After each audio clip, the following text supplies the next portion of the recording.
Čau, klausītāji! Tu klausies podkāstu Konta Globe, kur es, Elizabete Rebezova, kopā ar saviem draugiem vai nepazīstamiem jauniešiem runāšu par naudu, finanšu kļūdām un visu, kas nāk komplektā, mācoties attīstīt mūsu finanšu pratību. Konta Globe! Konta Globe! Šodien es uzaicināju savu radošu draudzeni Evelīnu Kukarelu. Evelīna, saki čau! Sveiki! Mani sauc Evelīna un prieks būt šeit. Evelīna, ko tu gribi, lai klausītājs zina par tevi? Vai es gribētu, lai klausītājs zina, kad man rūp manas finanses, un man prieks, ka šis raidieraksts tiešām top, jo vairāk jauniešiem ir jārunā par šo tēmu un kaut kā tā. Kad tu pirmo reizi saņēmi algu? Pirmo, es teikšu, vai vienīgo neoficiālo algu savā dzīvē es sāku saņemt 15 gados, kad es sāku strādāt par auklīti, radiniecei. Līdz ar to nekas šeit nebija nelegāli. Es aizbraucu pie viņas uz Angliju un palīdzēju viņai, kā es teicu, auklēt bērnus, kamēr viņi strādā. Un es atceros, kad es vienreiz nedēļā saņēmu šo naudiņu. Tā bija tā kā pilnīgi cita pasaule, jo es vairs nebiju, vai es biju pakļauta vēl vecākiem, bet bija jau tāda neliels kāpiens neatkarībā, kas man ļoti patika. Vai tu atceries, cik stundas tu strādāji nedēļā un cik tev maksāja? Šeit nebija runa īsti par stundām, jo es dzīvoju pie viņiem tajā brīdī. Līdz ar to bija posmi vai dienas daļas, kur es vairāk biju iesaistīta, un tad bija dienas daļas, kur es varēju sēdēt telefonā un būt vienkārši pusaudzis. Bet arī es kopumā varēju būt pusaudzis. Man bija ļoti atbalstoši radinieki, kas man deva pilnīgi citu skatījumu uz dzīvi. Tā kā vienmēr pateicīgi arī būšu par šo pieredzi. Bet tad pirmo oficiālo darbu un oficiālo algu es sāku saņemt 18 gados, kad es sāku strādāt kā virtuves darbiniece. Trauksmazgāju, kas man šķiet ir tāds klasisks pirmais solis darbā. Tālāk es sāku strādāt jau kā viesmīle, un tad vēl pāris darbiņu šur un tur, un tagad es strādāju jau tādu nopietnu, nopietnu darbu. Bet cik tad tu pelnīji kā auklīte? Kā auklīte es pelnīju 50 eiro nedēļā. Wow, tas ir 15 gados ir tīri ok. Un es pavadīju pie viņiem, es teikšu, 8 nedēļas. Man matemātika nav tik laba, lai es to tagad izrēķinātu, bet jā. 40 sanāk. Tā kā 400 eiro. Jā. Varbūt, jā. Es ceru, jā. Man bija nedaudz citādāka pieredze. Man arī bija pirmā neoficiālā naudiņa. Es pajautāju, kur tad es varu strādāt. Man bija 11 gadi, daudz enerģijas, daudz laika. Un man māsa teica, ka tur parkā dala tos tā kā flyerus. Aizēju vienkārši uz to vietu, viņa pajautā, varbūt viņi var tev iedot un tā tālāk. Es aizgāju, man bija 11 gadi. Un es 3 stundas staigāju, turpu, šurpu.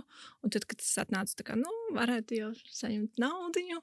Viņa teica, mēs izgājām, tevis nebija tas, kad es izgāju. Un viņa tāds, es 3 stundas tā kā tam iztērēju. Un tā kā, labi, bet viņa ļoti negribot, tā kā man iedeva 3. Man šķiet, tad bija lati. Tā varētu būt. 3 lati pa 3 stundām, un man bija tādas vilšanās. Es pat to jogurtu nevarētu nopirkt pie viņiem. Jā, tā notiek. Ir bijuši arī līdzīgas situācijas, kad tu ceri vairāk, bet nav. Un tad tā vilšanās sajūta, ka tu aizej mājās un vismaz priecājies par kaut ko, bet beigās atskatoties ir tādi sūri nedaudz. Bet runājot par ekspektācijām, šito es gribētu vairāk tā kā aiztikt tēmu.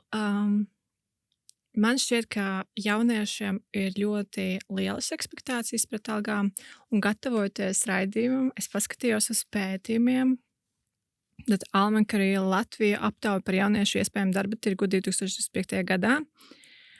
Jaunieši sagaida uz rokas līdz 25 gadiem saņemt vismaz 1250 eiro.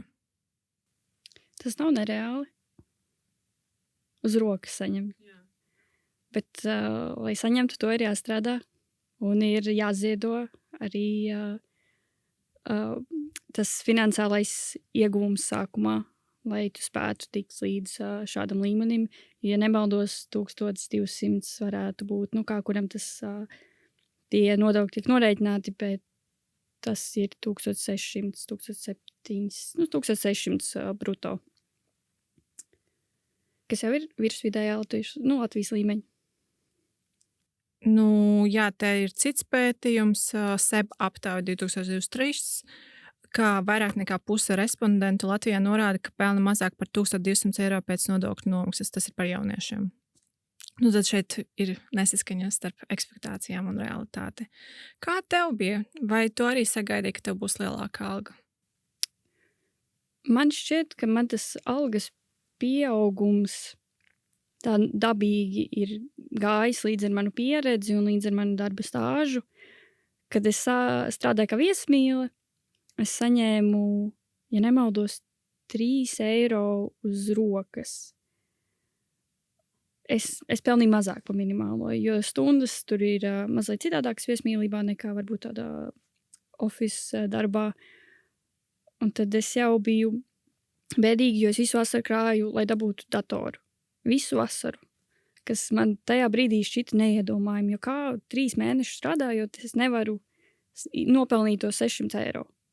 Ja ir vēl tie tēriņi, ka tu gribi aiziet ar draugiem, un tu vēl īsti neproti menedžēt to naudu kārtīgi. Un tad, kad es pēc universitātes sāku strādāt jau nopietnā, manā pirmajā nopietnajā darbā, man kā jaunam profesionālim nebija pieredze. Man bija izglītība, bet man nebija pieredze.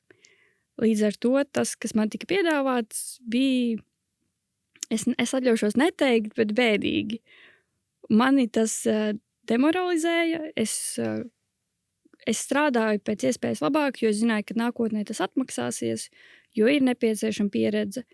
Bet saņemot to algu, bija tāda bēdīga sajūta. Un arī, arī jau pati jau sevi neaizstāvu. Ja neviens tev nemaksās vairāk nekā vienkārši vairāk nemaksās. Ja tu sevi neaizstāvēsi, tev neviens vairāk nemaksās. Un man nebija izveidojusies pārliecība, jo šis ir mans pirmais darbs šajā jomā. Man ir daudz, kas jāapgūst, man ir jājautā tik daudz jautājumi, kad man šķiet, ka es jau visiem esmu pieriebusies. Un tā man arī nepacēla to algu. Līdz es aizgāju, un tad jau es pateicoties šai pieredzei un šai varbūt sevis ziedošanai, es jau varēju iekļūt tādos labākos amatos, kur jau es vadu, kur es esmu atbildīga vienpersoniski par konkrētām lietām. Līdz ar to atalgojums arī ir pilnīgi noteikti apmierinošs tagad. Jā, bet atgriežoties pie tiem 3 eiro stundā, vai tev paskaidroja, kas būs bruto un kas būs neto alga? Tagad, ja mūs klausās kāds jaunāks klausītājs, bruto alga ir pirms nodokļu nomaksas un neto alga ir tas, ko tu saņem uz rokas. Vai tev paskaidroja, vai tu tikai saņemot saprati, cik tu pelnīsi? Nē, šis darbs bija... Es maksāju nodokļus, bet man katru vakaru samaksāja nostrādātās stundas. Līdz ar to man tas varbūt tajā brīdī nešķiet svarīgi. Es zināju, ka man ir tie 3 eiro. 3 eiro par savu stundiņu. Un tad dienas beigās, ja es esmu nostrādājusi 5 stundas, es dabūju tos savus brīnišķīgos 15 eiro, kurus es tad arī krāju. Bet man nepaskaidroja. Es gāju pie citiem.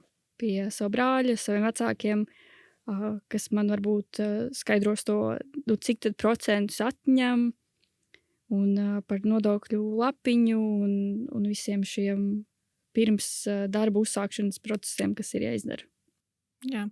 Kāpēc es jautāju? Jo mana pieredze bija arī interesanta. ka es strādāju skolā, un tur viņi ļoti, es joprojām nesaprotu, kā viņi to rēķina. Tur raksta nevis par pilno slodzi, bet par 0,75 vai par 0,5, un tad rēķina, tā kā cik tu dabūsi. Un es atceros, tur bija 900 eiro, man šķiet par 0,75. Un es jau galvā saprotu, ka tur būs mīnus 30% aptuveni un tā tālāk. Un es gaidīju to 600 eiro par 18 stundām. Un, jo es nezināju, vai tas skaitās kā pilnā slodze vai nē. Un gatavojoties, es paskatījos savu bankas izrakstu tajā laikā. Un tad pirmais mans tāds oficiālais darbs par 18 stundām nedēļā man bija uz rokas 442,78 eiro. Par 18 stundām. Jā. Bet tāpēc man bija otrs darbs, kas bija arī 20 stundas nedēļā, un tas bija vēl šausmīgāk. 171,50 eiro mēnesī par 20 stundām nedēļā. Tā bija minimālā alga, jā. Un es atceros, man šķiet, tie varētu būt, es tagad 171 dalīts uz 80, man šķiet, tie varētu būt kaut kā 2,50, ne? 2 eiro. Un es atceros, ka es sēžu tās 5 stundas, tas, protams, nebija nekas sarežģīts darbs un tā tālāk, bet tas tāpat patērē manu laiku. Un es sēžu, un es vienkārši gribu ēst, un es ikdienā nepērku Bolt food, bet toreiz es biju tik ļoti nogurusi, tik ļoti gribēju ēst, ka es pasūtīju ēdienu, un es sapratu, ka es samaksāju to naudu, ko es šodien nopirku. Jā, tā es arī sāku rēķināt vienu brīdi, kad bija tās stundas likme. Tad es arī apmēram kaut ko nopērku, kaut kādu biļetu uz koncertu. Man tāds, šīs ir 2 darba dienas, šī ir 1,5 darba diena. Šis ir mans pusdienu pārtraukums. Tad tāda bija man dzīve arī vienu brīdi. Vairs nav, nē. Jā, man šeit tas nav līdz galam veselīgi. Bet man tagad arī manas stundas likme nav līdz galam. Es zinu, ka man ir noteikti summa, ko es saņemu par 160 stundām, ja? Pilna slodze ir 160 stundas. Ja es nemaldos. Tad tas ir tas, ko es saņemu. Un es zinu, ka ja kādu dienu tur nav, tad būs mazāk, jo es kādu dienu esmu paņēmusi brīvu. Bet man vairs nav tas cipars, tas mazais trīnieciņš galvā. Jā, tas gan.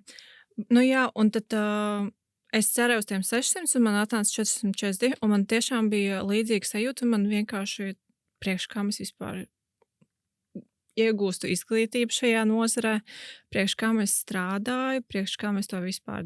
Bet es tāpat turpināju, apvienoju 2 darbus un studijas, plus man vēl bija stipendija 160 eiro. Tad kopā man bija, es saskaitīju 774 eiro un 28 centi.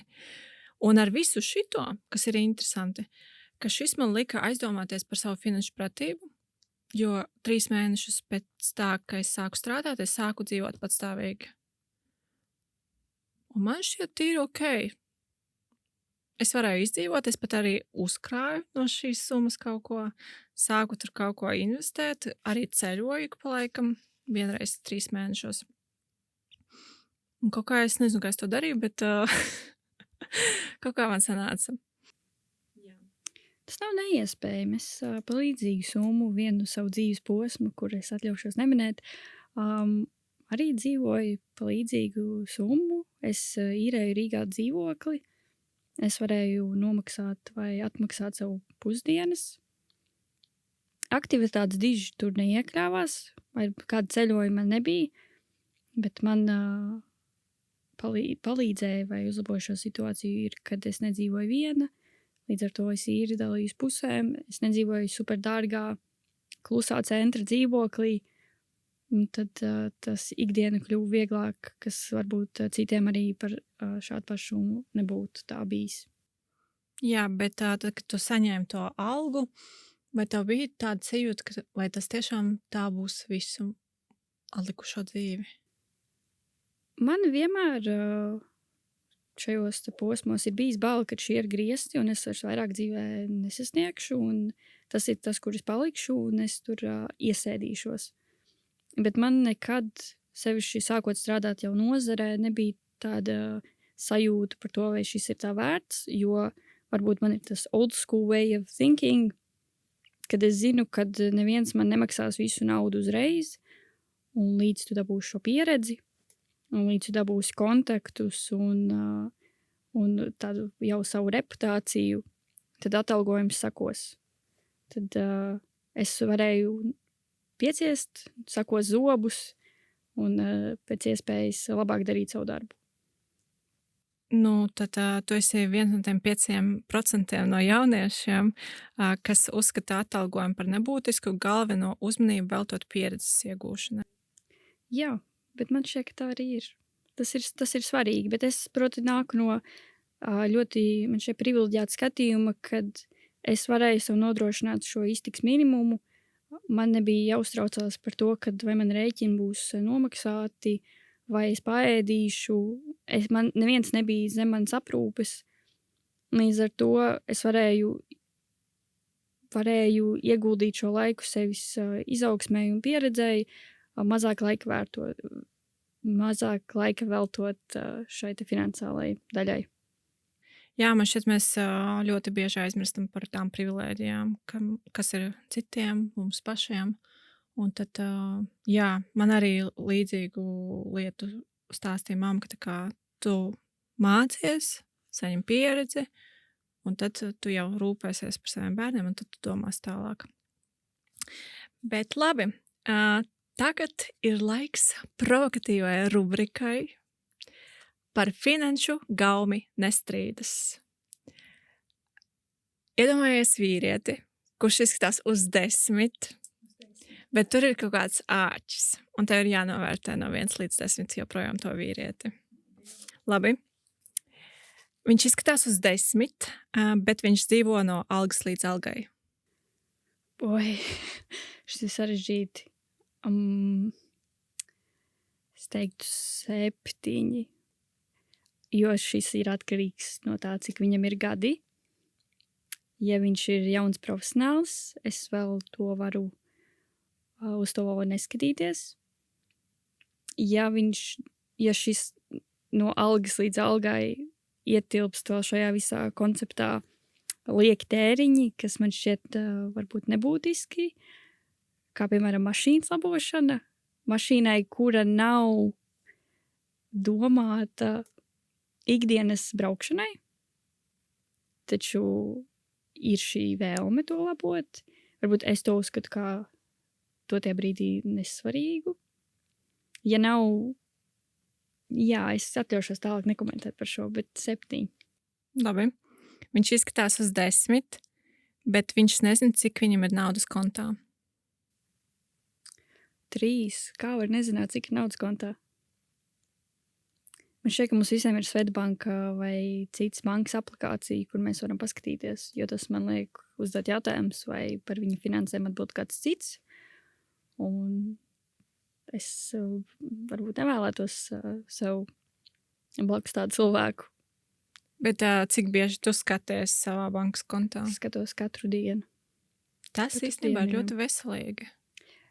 Ir brīdis, kad tu aizies veikalu, nopērc sev jaunas drēbes, un tad ir bail skatīties, jo drēbes taču ir smukas. Un tad ir tā eiforijas sajūta, ka tu ieej tajā bankas kontā un nav nemaz tik traki. Kad ir vēl laba situācija, ka tu neaizrāvies ar to drēbu pirkšanu. Bet jā, es skatos katru dienu, jo man šķiet, ka katru dienu ir kaut kā tēriņa, par kaut ko ir jāmaksā, un tad dienas beigās jau gribu zināt, tad cik tad traki ir bijis. Nē, šis ir ļoti veselīgi, un es arī cenšos tā darīt, bet dažreiz tiešām ir tās bailes sajūtas, un tu vienkārši izvairies, jo tas ir tā kā psiholoģiski ļoti sarežģīti paskatīties, bet visu cieņu tev. Labi, viņš izskatās uz 10, bet viņš 10% no algas ziedo. 10. Brīnišķīgi. Gribētu zināt, kam ziedo, bet kopumā ziedot ir vajadzīgi, nepieciešami un labi dvēselē. Super. Viņš izskatās uz 10, bet viņš 70% no algas tērē Boltu. viens, jāiemācās gatavot. Tas varbūt sākumā var šķist dārgi, bet ilgtermiņā, kad tev ir izveidojusies kolekcija ar makaroniem, rīsiem, griķiem un miltiem, tad vari ilgāk netērēt un neiet uz veikalu. Līdz ar to netērēt naudu. Un proaktīvākais jautājums.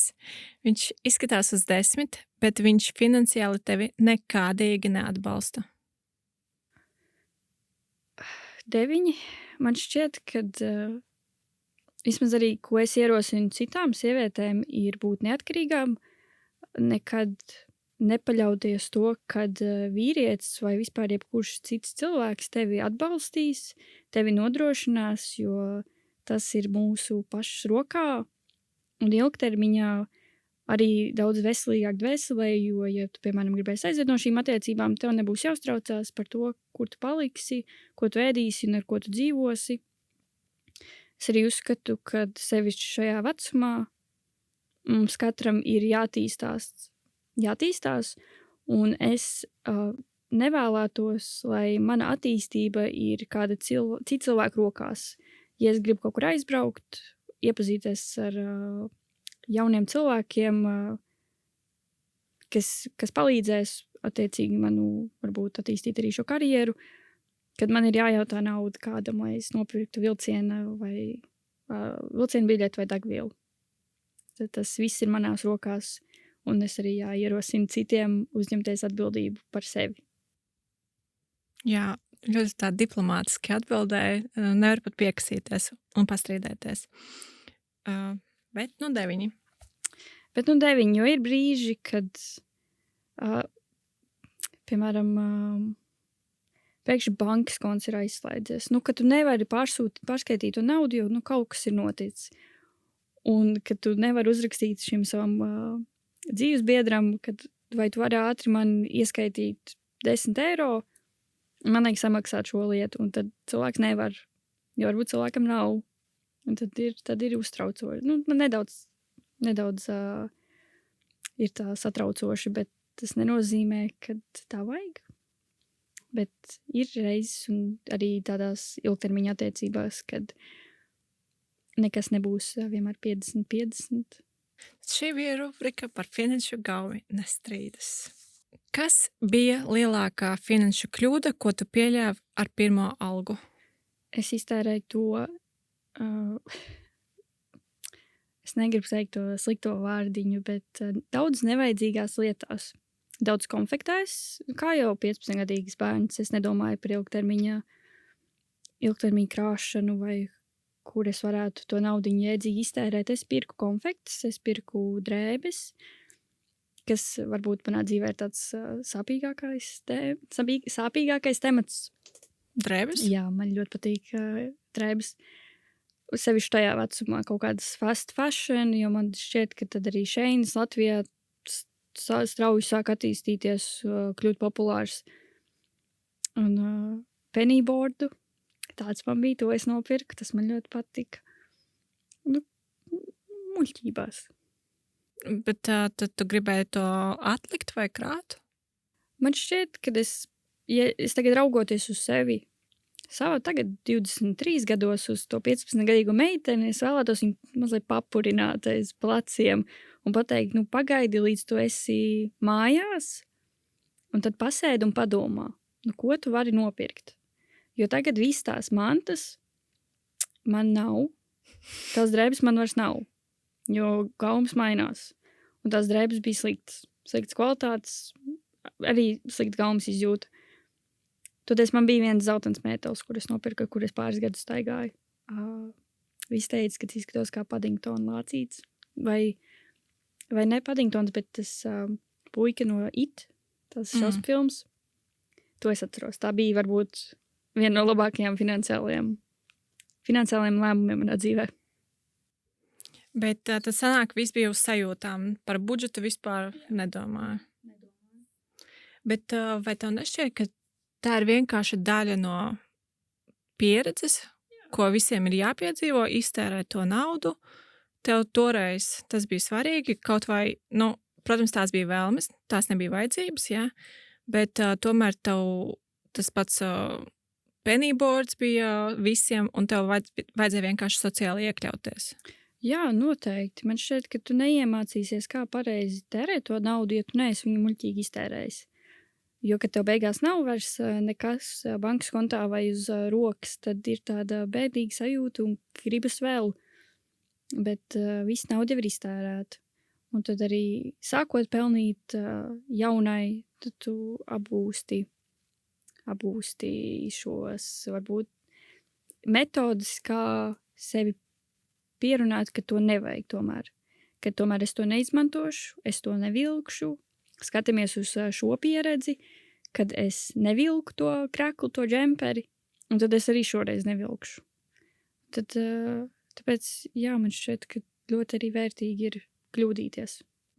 Vai tu gribētu, ka tev tā naudiņa būtu vēl agrākā vecumā, kad tu jau saproti, kas cik maksā, kur vispār tiek tērēta nauda, kas vispār ir budžets?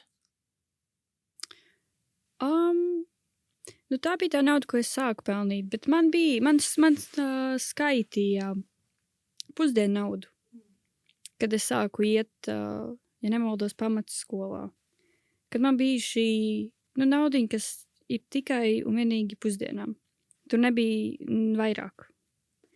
Un tad jau pamatskolā, sevišķi ejot skolā, kas ir tuvu veikalam, tu jau vēlies aiziet arī tajā pusdienas starpbrīdī uz to veikalu. Neēst pusdienas, bet aiziet nopirkt bulciņus un kolas un suliņas un visu šitos. Un tad jau sākās arī tie pirmie sevis pierunāšanas. Bet toties tā nauda nebija tik liela, lai es izlaistos pārāk traki. Un tā arī, ja tev vecāki dod naudu, tas ir nedaudz citādāk. Tad nav tā pati sajūta, ka tu vari pirkt visu, ko tu vēlies. Un arī pēc tam ir nedaudz kauns iet jautāt vēl. Un tad tā kauna sajūta ir tāda ļoti vērtīga, man šķiet. Jā. Labi.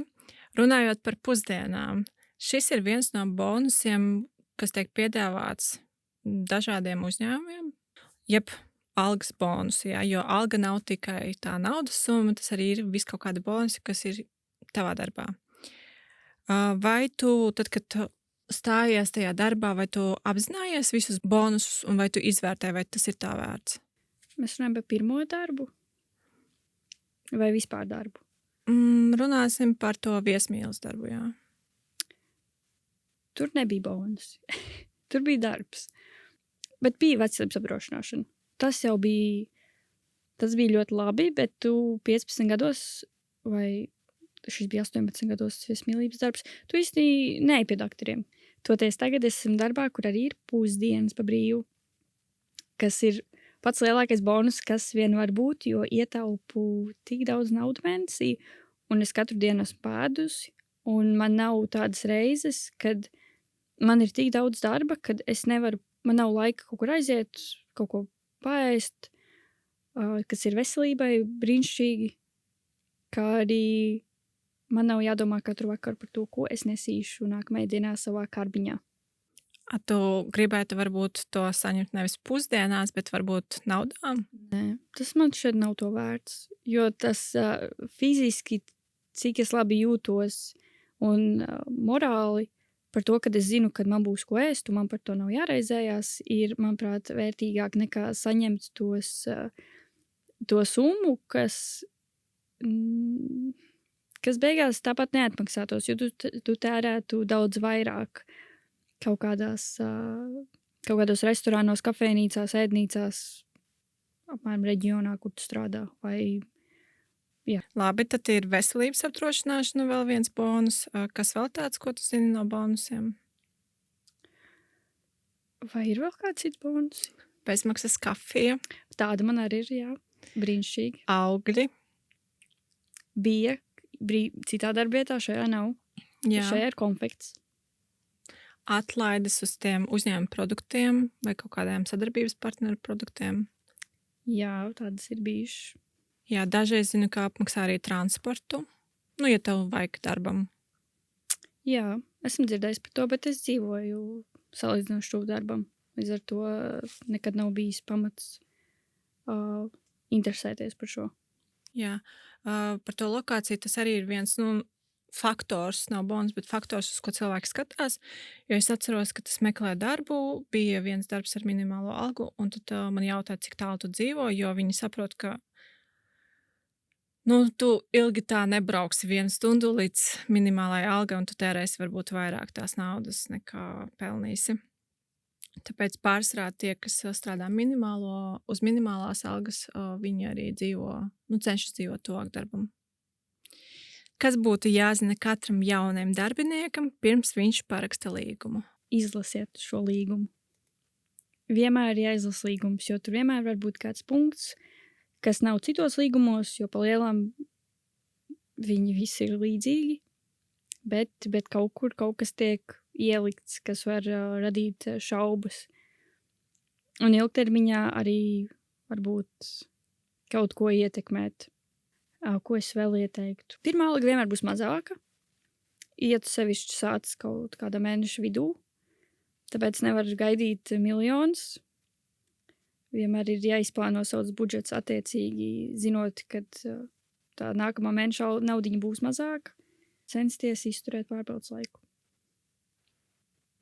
Tā, lai darbiņš vēl joprojām būtu pēc 3 mēnešiem. Ja tev patīk, protams, jo tas pārbaudas laiks arī tev saprast, vai tev patīk strādāt tajā uzņēmumā vai nē. Jā. Un arī nepalikt, varbūt, ja neredz ilgtermiņa iegūmu šim amatam, nepalikt darba vietā, kas nepatīk. Jo nevienam nav parādā, un galvenais ir būt godīgam ar sevi un netērēt lieki savu laiku. Bet tev vispār kāds izskaidroja, kā darbojas alga, vai tu visu tā kā pati iemācījies? Skolā man par šo nemācīja, vismaz cik es atceros. Universitātē es nestudēju ekonomiku. Tāpēc visu es apgūvu vai jautājot gudrākiem cilvēkiem vai cilvēkiem, kuri ir vecāki un jau ir pieredzējuši šo. Jo man bija ļoti daudz jautājumi par neatliekamo minimumu, jā, jo es nesapratu. Jo man šķita, kad varbūt, kad es sāku pelnīt vairāk, man neatņems tik daudz no nodokļiem, tā kā man atņēma. Un tad es biju ļoti šokāta par to, cik ļoti atšķirās, varbūt muļķīgi, kad es biju šokāta, bet cik ļoti atšķirās tie nodokļu tēriņi, tad, kad tu pelni 700, un tad, kad tu pelni jau uz pusi vairāk. Jā, tas bija līdz 2024. gadam, bet tagad viņi mainīja. Un tagad man nav tie dati, bet es tieši vakardien lasīju par to, ka tas mainījās. Tagad ir tas neapliekamais minimums 1500, bet 550 eiro. Un tad nav vairs tas progresīvais nodoklis tik lielā apmērā, vismaz cik es atceros. Jā, bet interesanti arī runājot par nodokļu grāmatiņu ir par blakus darbu. Sevišķi man ir tā, ka es guži nestrādāju vienu darbu, un tad vai man ir jāiesniedz, jo nav jau kur iesniegt, vai kur man šo norādīt. Un tad ar to domājot par to, cik tur mēnesī beigās sanāks, ja tur nav nodokļu grāmatiņu, un tad tur to jau var paskatīties internetā. Visu jau var izlasīt, pieejams ir, bet kamēr vēl tu tā kā tāda vistiņa skraida apkārt, neziņā. Un vēl man bija pārsteigums par deklarāciju. Man pastāstīja par deklarāciju, man bija tāds, wow, kaut kas tāds eksistē, free money. Tas bija brīnišķīgi. Man pirmā deklarācija, un manuprāt, man arī lielākā līdz šai dienai bija tajā pirmajā viesmīlības darbā. Es biju starā. Man viss šķita tā vērts, dzīve bija superīga. Laime pilnībā. Jā, man arī pirmā deklarācija ir vislielākā līdz šim. Vai tev mainījās pašvērtējums kopš tā brīža, kad tu sāc pelnīt vairāk nekā tā pirmā alga? Jā, noteikti, bet tas arī nāk līdz ar pieredzi. Tas nāk līdz ar stāžu, ar izglītību. Noteikti nāk kopā ar to, kad es esmu gan profesionāls savā jomā, gan arī cilvēks ar jau bakalaura grādu, tad tas viss tā kā iet roku rokā, jo tad, kad es strādāju varbūt par tādu sliktāku algu, un man bija izglītība, tas bija tieši pēc bakalaura grāda, tad bija varbūt tāds, labi, es esmu izglītota, bet sāc salīdzināt sevi varbūt ar citiem cilvēkiem, kuri varbūt ir pabeiguši to pašu, ko tu esi pabeidzis, un varbūt vispār neko nav pabeiguši. Un tad tu skaties un domā, kāpēc man tā nav? Un tad tas viss atgriežas pie tā iepriekš minētā punkta, kas nāk ar sevis aizstāvēšanu, kad nevajag, ja tas nav to vērts, pieļaut, ka tev maksās mazāk nekā tu esi pelnījis. Nu jā, bet kaut kā man šķiet ir tas tā kā priekšstats sabiedrībā, ka tas ir normāli, ka tev ir katru gadu naudas pielikums, jā. Bet daži uzskata, ka nē, ja tu neko nedari vairāk, tad tu nesi pelnījis to.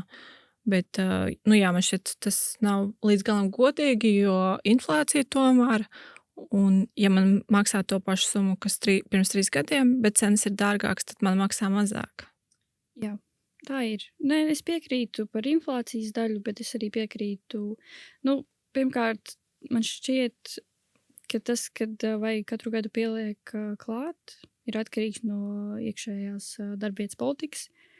Un vai ir tev priekšnieks vai priekšniece apsēžās un pārunā par to, kas šajā gadā tev ir veicies, vai kas ir neveicies, kādas kļūdas tu esi pieļāvis, kas ir burvīgi un brīnišķīgi. Bet tad arī ir iespēja, ka šāda saruna nebūs, un tev pašam ir jāvēršās pēc kaut kādas atgriezieniskās saites, un tad iespējas pārunāt. Bet saņemties un aiziet ir tas pats grūtākais. Sevišķi, ja tavi priekšnieki ir vecāki, daudz vecāki par tevi. Labi, es saku daudz, bet nu netik ļoti daudz. Ir vecāki par tevi, tad ir kaut kādas jāpāriet kaut kādam tādam, tā kā tu saviem vecākiem runātu pretī. Ir kaut kādam noteiktam tādam komforta līmenim jāpāriet, lai tu ietu pie kādu un teiktu, es esmu pelnījis vairāk. Bet vienmēr ir jāiet ar, man šķiet, kaut kādu pamatojumu, kāpēc tu esi pelnījis vairāk.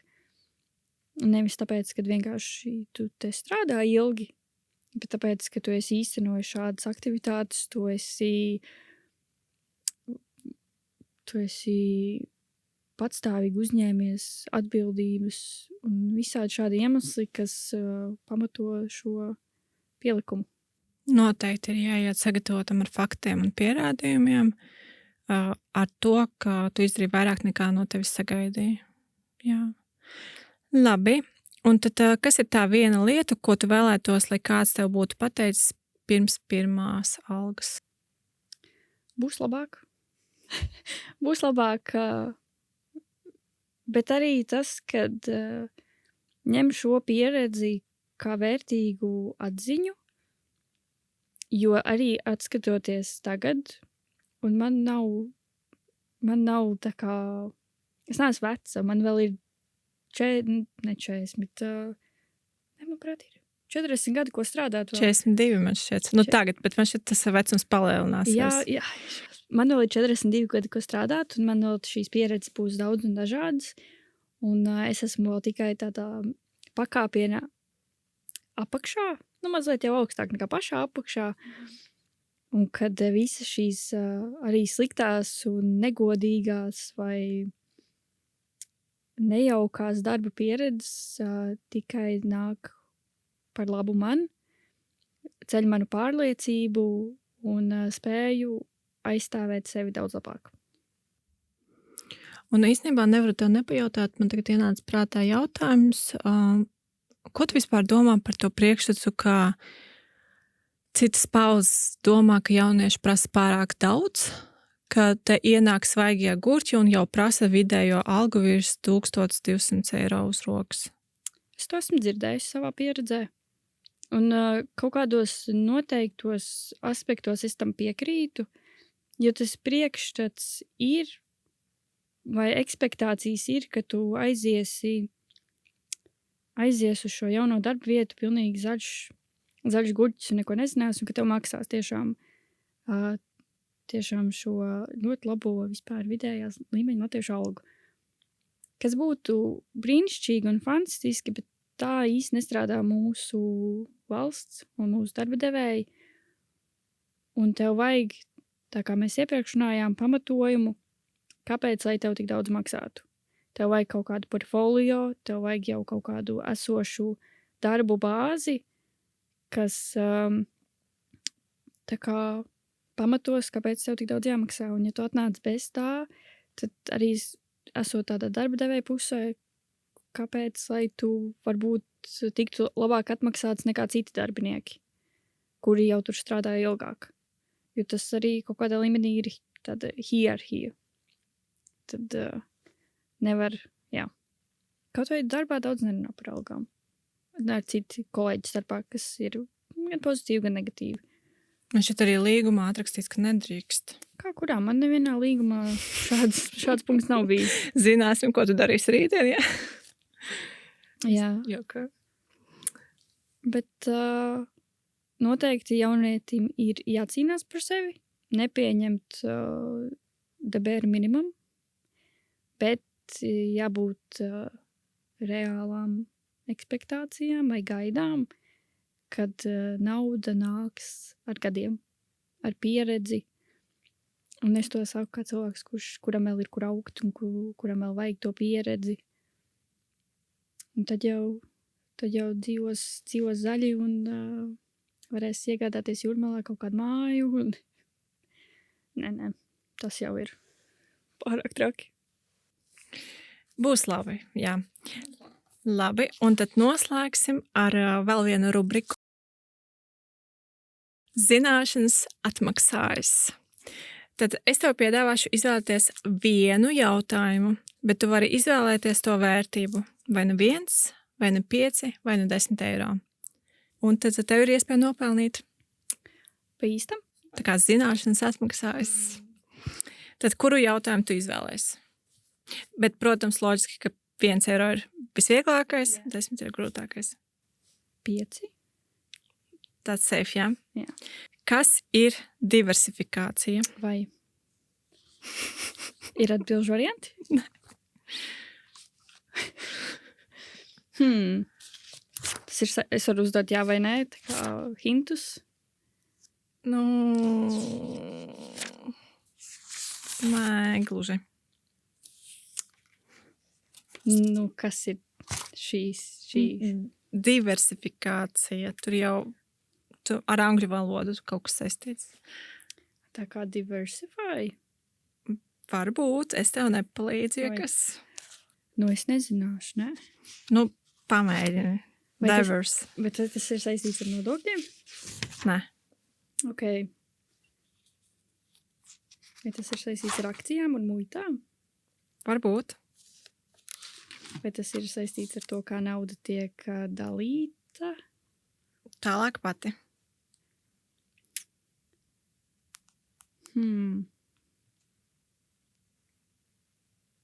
Vai tas nebija saistīts ar to, kā nodokļi tiek pēc tam sadalīti starp dažādām grupām? Kad ir doti tiek varbūt sliktā, zemākā nodrošinātiem? Nē, diemžēl nē. Atbilde ir nepareiza. Kā ir tā kā no angļu valodas, tā ir dažādošana, ja, diverse, un tas ir par ieguldījumiem, kad investors sadala savu naudu dažādās akcijās, lai padarītu savu portfeli pēc iespējas mazāku riskantu. Ja pieņemsim, tu liec visu vienā akcijā, un ja tas izgāžās, tad tu zaudē visu naudu, bet ja tu sadali un viens izgāžās, tad tev joprojām ir tā iespēja kaut ko pelnīt citās akcijās. Jā. Good to know. Bet, nu tā. Nu, man tagad ir bail, kas ir 10, tāpēc es turēšos pie viennieku. Bet tev bija iespēja tikai vienu jautājumu. Jā. Bet tā kā Evelīna ir draudzene, un viņa ir tik drosmīga, kā atnāca pirmajiem viesiem, es tev iedošu to viennieku. Labi. Gribi? Jā. Nosauc 3 veidus, kā var krāt naudu. Tā kā krāja rīkus.